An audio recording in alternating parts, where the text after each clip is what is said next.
April 12, 1861. Confederate shore batteries open fire on Fort Sumter in Charleston Harbor.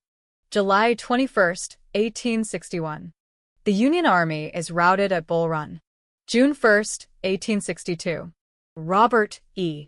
Lee takes command and drives a far larger Union force away from Richmond. April 9, 1865. The Confederacy's finest army surrenders at Appomattox Courthouse. For years, from the first shot fired in defiance to the final, total collapse. Now, compare this to the Union it fought against. April 12, 1861. The nation is fractured. Its small professional army is scattered, its leadership is uncertain, and its capital lies perilously close to enemy territory. For the next 4 years, the Union would fight a war of breathtaking scale and brutality, often against a tactically superior and ferociously motivated foe. It would suffer staggering defeats at places like Fredericksburg and Chancellorsville, endure casualty lists that would have shattered a lesser nation, and face a determined enemy that, for a time, seemed invincible. The Union would see its armies bleed on battlefields from Pennsylvania to the Mississippi River. It would face down riots in its own cities and political opposition that threatened to cripple the war effort from within. For 1,458 consecutive days, it would struggle to subdue a rebellion across a vast and hostile continent. April 9, 1865. The Army of Northern Virginia stacks its arms in surrender, but this was no simple battlefield victory. The Confederacy did not surrender because its capital was stormed by a foreign invader. Richmond had already fallen. It surrendered because its armies were starving, its railroads were torn from the earth, its cities were in ashes, and its entire economic and social structure had been hollowed out from the inside. The Union's naval blockade had strangled it, its industrial might had crushed it, and its armies had dismembered it. It surrendered not because its soldiers had lost the will to fight, but because there was simply nothing left to fight with. 4 years against one of the most brilliant military commands in modern history, and it had not only survived, but triumphed absolutely. The Confederacy, by contrast, projected an image of invincible martial prowess, the chivalric ideal of the Southern planter warrior made manifest. Yet when faced with the relentless, grinding reality of total war, it collapsed in a fraction of the time many European observers had predicted. Why? How could a power that produced generals like Lee, Jackson, and Forrest, and armies that repeatedly defeated larger forces, crumble so completely? The answer reveals fundamental truths about the nature of modern warfare, truths that the romantic myth of the lost cause has spent over a century trying to obscure. To comprehend the fundamental, baked-in weakness of the Southern Confederacy, you must first grasp the colossal, almost terrifying strength of the American Union. In 1860, on the eve of the war, the North was not merely an agricultural society with a few cities, it was a burgeoning industrial behemoth, a titan awakening to its own power. This was not a matter of patriotic rhetoric, it was a reality measured in cold, hard statistics. Consider the human engine of industry. The Union States contained over 1.3 million industrial workers. The seceding states contained just 110,000. That is a disparity of more than 10 to 1. For every man in a Southern mill or workshop, there were 10 more in the North, ready to forge the tools of war. Now consider the sinews of that war machine: transportation. The North was bound together by an intricate web of 22,000 miles of railroad track. The South, a vast and sparsely populated region, possessed a mere 9,000 miles, much of it disconnected and of varying gauges, making the efficient movement of armies and supplies a logistical nightmare. And what of the very material of modern warfare? Iron. In the single state of Pennsylvania, foundries belched smoke day and night, producing more tons of iron than the entire Confederacy combined. The North didn't just have more iron, it had an industrial ecosystem built around it. It could mine the ore, transport it on its own rails, smelt it in its own furnaces, and forge it into cannons, rifles, ironclad ships, and railroad tracks with an efficiency the South could only dream of. The industrial base of the Union in 1861 was legitimately superior to that of any other single nation on Earth, save for Great Britain. But more important than the factories themselves was the complex and resilient system that fueled them. The Union possessed a mature and diversified economy. It had the coal fields of Pennsylvania and Ohio, the iron ranges of the Great Lakes, the vast wheat fields of the Midwest that fed not only its own population but much of Europe, and the financial capital of New York City, which could marshal capital on a global scale. It had a functioning government, a treasury, an established currency, and a robust system of banks. It did not depend on the export of a single cash crop for its survival. It had a constant influx of skilled and unskilled labor from Europe, a population that believed in the power of technology and innovation, and an educational system that produced the engineers, mechanics, and managers needed to run a modern war economy. The Union had, in short, the organic, deep-rooted industrial and financial capacity to sustain a conflict of almost unimaginable length and cost. The Confederacy of 1861 possessed none of this. Jefferson Davis and his government presided over an economy that was, by design, the antithesis of the industrial North. It was a pre-modern, agrarian society built almost entirely upon two pillars, the cultivation of cotton and the brutal institution of chattel slavery. Its founders had consciously rejected the path of industrial capitalism, viewing it as a corrupting force. In doing so, they had created a nation that was, from its first day, utterly unprepared for the demands of industrial warfare. It had to import nearly every manufactured item, from locomotives to rifles, from surgical tools to sewing needles. Its wealth was not liquid, but tied up in land and human property. When the Union blockade snapped shut, the Confederacy was economically isolated, forced to build an entire industrial base from scratch, while simultaneously fighting a war for its very existence. The problem was deeper than a mere lack of factories. The Confederate economy, when secession was declared, was functionally insolvent. It had no gold reserves to back its currency, no established tax system to generate revenue, and no major financial institutions to raise capital. Confederate Treasury Secretary Christopher Memminger was tasked with an impossible mission, funding a massive war effort with an empty vault. His solution was the only one available. He turned on the printing presses. The government in Richmond began issuing vast quantities of unbacked paper money, the infamous Confederate dollar. They also issued massive domestic bonds, appealing to the patriotism of citizens to lend their savings to the cause. But patriotism could not defy the laws of economics. This was not a long-term financial strategy. It was an act of sheer desperation, a completely artificial war economy built on a mountain of ever-expanding debt and rapidly depreciating paper. Between 1861 and 1865, the Confederate government printed over $1.5 billion, a sum its tiny economy could never hope to absorb. The result was catastrophic hyperinflation. By 1864, a pair of boots could cost 200 Confederate dollars, a simple bar of soap, $50. The government was forced to enact a tax in kind, seizing 10% of all agricultural produce directly from its own citizens, leading to widespread resentment and hardship. This entire financial structure was a gamble. The Confederacy had no intention because it had no ability to ever pay back this debt.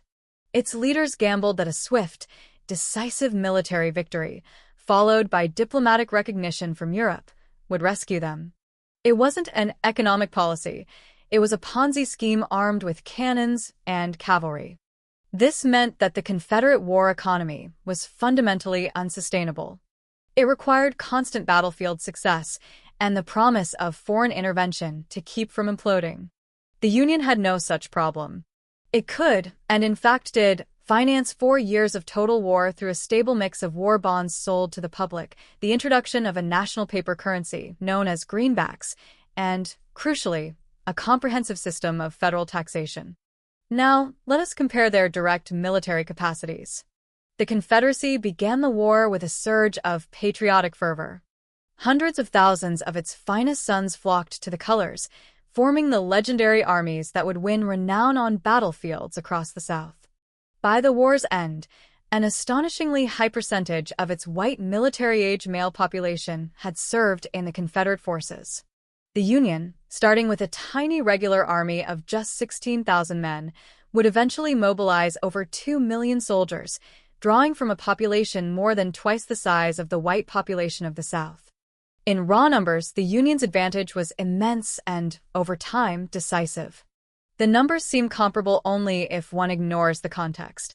The Union mobilized its armies from a population of 22 million in 1861. The Confederacy mobilized from a white population of just 5.5 million. When you adjust for population size, the Confederacy's mobilization was a far greater and ultimately more draining effort. But the more profound difference lay not in the men, but in the command.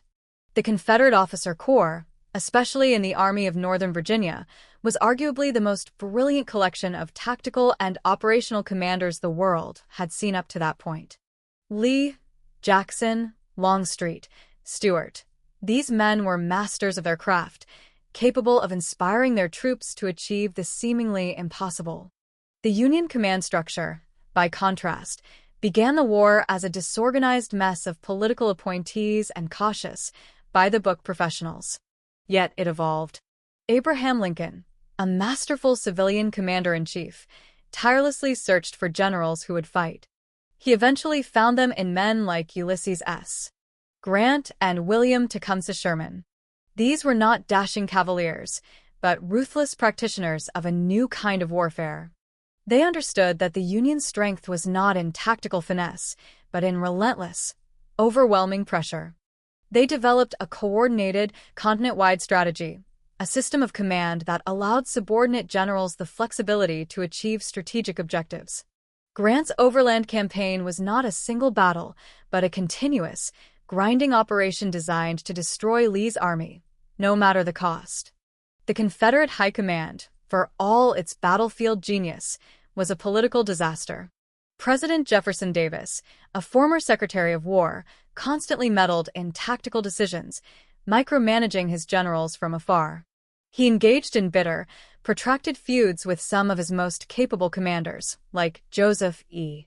Johnston and P.G.T. Beauregard. He promoted officers based on personal loyalty or political necessity rather than pure military competence. The Confederate government was a cauldron of competing egos and state versus federal squabbles. There was no unified, overarching strategy connecting the various theaters of war. While the Union command was professionalizing and unifying under Grant as general-in-chief, the Confederacy had a fractured, bureaucratic nightmare presided over by a proud, inflexible president who believed himself to be a military genius. Now, consider the question of allies. The Union, despite its internal divisions, was a functional nation-state with a coherent diplomatic strategy. Its primary foreign policy objective was simple and defensive: to prevent European intervention. Its allies, in a sense, were its own immense economic and moral resources. The wheat exports from the Midwest were just as critical to Great Britain as cotton from the South. The Union's victory at Antietam in September 1862 gave President Lincoln the political capital to issue the Emancipation Proclamation. This single act was a diplomatic masterstroke. It transformed the war in the eyes of Europe from a mere regional dispute into a moral crusade against slavery, an institution the British and French public abhorred. After January 1, 1863, it became politically impossible for London or Paris to intervene on behalf of a slaveholding republic. The Confederacy's primary hope for survival rested almost entirely on the intervention of foreign powers. Its grand strategy was built on a foundation of diplomatic blackmail known as King Cotton. The theory was simple: the textile mills of Britain and France were so dependent on Southern cotton that an embargo would cause mass unemployment and economic chaos, forcing their governments to break the Union blockade and recognize Confederate independence. Confederate diplomats sailed for Europe convinced that cotton was the key to victory. But King Cotton proved to be a weak and treacherous monarch. In 1861, British warehouses were already overflowing with surplus cotton from previous bumper crops. As the war dragged on, British industry adapted, finding new sources of cotton in Egypt and India. The moral power of the Emancipation Proclamation far outweighed the economic inconvenience of the cotton shortage. The Confederacy's belief that Europe would sacrifice its principles and risk war with the United States for the sake of textiles was a catastrophic miscalculation. King Cotton was not an ally. It was a delusion. It was a diplomatic burden that offered false hope and encouraged a strategy that was doomed from the start. Much like Nazi Germany's vaunted Axis partners, the Confederacy's great external hope was fundamentally hollow. In practical terms, the Confederacy fought alone. The Union fought with the full weight of its industrial, agricultural, and moral power, effectively keeping the rest of the world at bay. Now, for the most brutal part of the comparison, the results on the ground. In the spring of 1862, the Confederacy, following a series of brilliant maneuvers by Stonewall Jackson in the Shenandoah Valley and Robert E. Lee's aggressive defense of Richmond, thwarted a massive Union invasion that came within miles of its capital. It was a stunning achievement that seemed to validate the South's military superiority. A year later, at Chancellorsville, Lee would win his masterpiece, defeating a Union army more than twice his size. These victories look impressive, almost miraculous, but the context is what matters. In 1862, the Union was still learning how to fight. Its main army in the East was led by the overly cautious George McClellan, while its broader strategic efforts were uncoordinated. The Union, from the very beginning, was fighting a war on multiple fronts. While the Army of the Potomac was struggling against Lee in Virginia, Union armies in the West were methodically achieving their objectives. Forts Henry and Donelson fell in early 1862, opening up the Tennessee and Cumberland rivers. New Orleans, the Confederacy's largest city and busiest port, was captured in April. All the while, the Union Navy was tightening its blockade along 3,500 miles of coastline. The Union was fighting a true continental war from the first day. The Confederacy, by contrast, focused its best resources and talent on the Virginia front, often at the expense of the vast and vital territory to the west. When the Union finally coordinated its immense power, the Confederate structure collapsed with a speed that shocked the world. The turning point was not a single battle, but two simultaneous campaigns in July of 1863. In the East, Lee's second invasion of the North was decisively repulsed at Gettysburg. The day after that battle ended, in the West, the Confederate fortress of Vicksburg surrendered to General Grant after a long siege, giving the Union complete control of the Mississippi River and cutting the Confederacy in two. From that moment forward, the Confederacy was no longer fighting to win, it was fighting to survive. The Union advance became relentless. In 1864, Sherman captured Atlanta and then began his infamous March to the Sea, a campaign that did not seek to fight the Confederate Army, but to destroy the Southern economy and its people's will to resist. His men tore up railroads, burned farms, and demonstrated to the citizens of the Deep South that their government could no longer protect them. Compare this to the Union's early struggles. The Army of the Potomac had been humiliated at Bull Run, stymied on the peninsula, and battered at Fredericksburg. But it never broke. It absorbed horrific losses, regrouped, re-equipped, and came back to fight again. Why? Because behind it stood the industrial might of a nation that could replace every lost cannon, every rifle, every man. The Confederacy, with its one-crop economy and hollowed-out industrial base, could not. By 1865, Lee's army at Appomattox was an elite fighting force of hardened veterans, but they were starving, their uniforms were in rags, and they knew that the nation for which they fought had already ceased to exist in any meaningful way. The Confederate war effort didn't just lose, it evaporated. By late 1864, the Confederacy was producing weapons in arsenals staffed by underfed laborers, some of them enslaved. It was running its few remaining locomotives on rotting wooden rails because it could not produce new iron ones. It was feeding its soldiers with rations that would have been considered unacceptable in a prison camp a year earlier. The Union Army in 1917 had supply problems, certainly, but it never depended on seizing food from its own citizens to feed its armies, never saw its currency become worthless, and never faced the total economic and societal implosion that the Confederacy experienced in 1864 and 1865. The uncomfortable truth, the one obscured by a century of romanticism, is this: the Confederate war effort was a magnificent, audacious, and ultimately suicidal bluff. It was built on the shaky foundations of a pre-industrial economy, financed by worthless paper and dependent on a diplomatic fantasy. The Union had a real economy. The Confederacy had a gamble.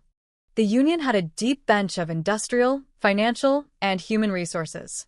The Confederacy had a brilliant but thin cadre of generals. The Union had a patient, pragmatic, and professionalizing high command.